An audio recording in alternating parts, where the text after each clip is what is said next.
ককবরক ভাষার প্রশ্নপত্রের উত্তরপত্র রোমান স্ক্রিপ্টে লেখার দাবি নিয়ে ছাত্র সংগঠন টিআইএসএফ সোমবার থেকে অনির্দিষ্টকালের জন্য জাতীয় সড়ক অবরোধ করার সিদ্ধান্ত নিয়েছে। একই সঙ্গে ঘোষণা দিয়েছে রেল লাইন আটকে দেওয়ার। এ ঘোষণার পর থেকে রাজনৈতিক বাকযুদ্ধ শুরু হয়ে গেছে শাসক দলকে নিশানায় রেখে। ভারতীয় জনতা পার্টির ত্রিপুরা প্রদেশ মুখপাত্র সুব্রত চক্রবর্তী জানিয়েছেন, এই বিষয়টা নিয়ে একটা রাজনৈতিক সুরসুরি শুরু হয়েছে।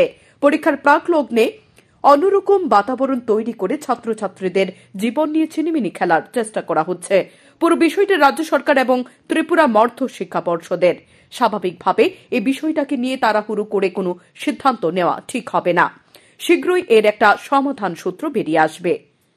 আমি শুধু ভারতীয় জনতা পার্টি ত্রিপুরা প্রদেশ থেকে একটা কথাই বলছি, স্ক্রিপ্টের সমস্যা যাই থাকুক, কিন্তু পরীক্ষার আগ মুহূর্তে বা পরীক্ষা চলাকালীন সময় কোন রকম ভাবে রোড ব্লকেট করা কিংবা রেলওয়ে লাইন ব্লকেট করা করে একটা নতুন ভাবে কেওটিক সিচুয়েশন তৈরি করা, যাতে করে পরবর্তী কোনো না কোনো ছাত্র গোষ্ঠী তারা অ্যাংজাইটিতে থাকবে, পরীক্ষা দিতে পারবে না কেউ, এইরকম জায়গা যাতে তৈরি না করে। কারণ রাজনীতি বরাবর করা যাবে, এটা তো রাজনৈতিক গোষ্ঠী থেকে হচ্ছে আন্দোলনটা, জন আন্দোলন নয়, সেটা রাজনীতি করা যাবে, কিন্তু ভবিষ্যৎ প্রজন্মের ভবিষ্যৎটাকে ক্ষতিগ্রস্ত করে রাজনীতি যাতে না করে, সেই অনুরোধটা আমরা ত্রিপুরা প্রদেশ বিজেপি থেকে রাখছি।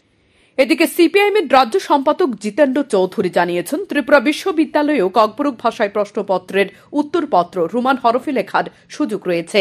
বাংলা এবং রোমান হরফে ককবরক ভাষার প্রশ্নপত্রের উত্তরপত্র লেখার সুযোগ ছিল আগেও ত্রিপুরা মধ্য শিক্ষা পর্ষদের পরীক্ষায়, কিন্তু 2018 সালের সরকার পরিবর্তনের পর এ ভাষাকে নিয়ে এক চক্রান্ত শুরু হয়েছে। রাজ্য সম্পাদক জিতেন্দ্র চৌধুরী জানিয়েছেন, আন্দোলনকারী ছাত্র সংগঠনের প্রতি পূর্ণ সমর্থন রয়েছে তাঁদের, কিন্তু অনির্দিষ্টকালের জন্য জাতীয় সড়ক এবং রেল লাইন বন্ধ করে দিলে এর বিস্তর প্রভাব পড়বে। এর জন্য সরকারকে একটা সুযোগ দেওয়া উচিত। এই বাংলা এবং রোমান দুটি স্ক্রিপ্টে লিখে আসছে, এতে কোনো অসুবিধা হয়নি। এবং 2018 ইংরেজিতে বিজেপি সরকার প্রতিষ্ঠিত হওয়ার পর 18 থেকে গেল বছর অবধি এইভাবেই ত্রিপুরা বোর্ড অফ সেকেন্ডারি এডুকেশনের প্রশ্নপত্রের উত্তর বাংলা এবং ককবরকে লিখে এসছে। কিন্তু গত বছর থেকে রতনলাল নাথ যখন শিক্ষামন্ত্রী ছিলেন এবং এই ডক্টর মানিক সাহা মুখ্যমন্ত্রী দায়িত্ব পাওয়ার পর থেকে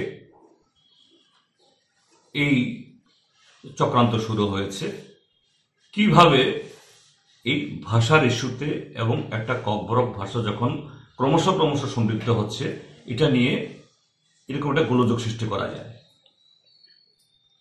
এবং রাজ্য সরকারের তরফ থেকেই এখানকার ছাত্র সমাজ, এখানকার ভাষাপ্রেমী সমস্ত অংশের মানুষের সমস্ত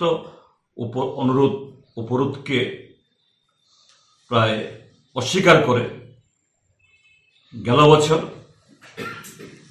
রতনলাল নাথ যখন এই শিক্ষামন্ত্রীর দায়িত্বে। এদিকে রাজ্য প্রদেশ কংগ্রেস সভাপতি আশিস কুমার সাহা জানিয়েছেন, রোমান হরফ নিয়ে সমস্যার সমাধান আগের সরকার যেমন করেনি, বর্তমান সরকারও করছে না।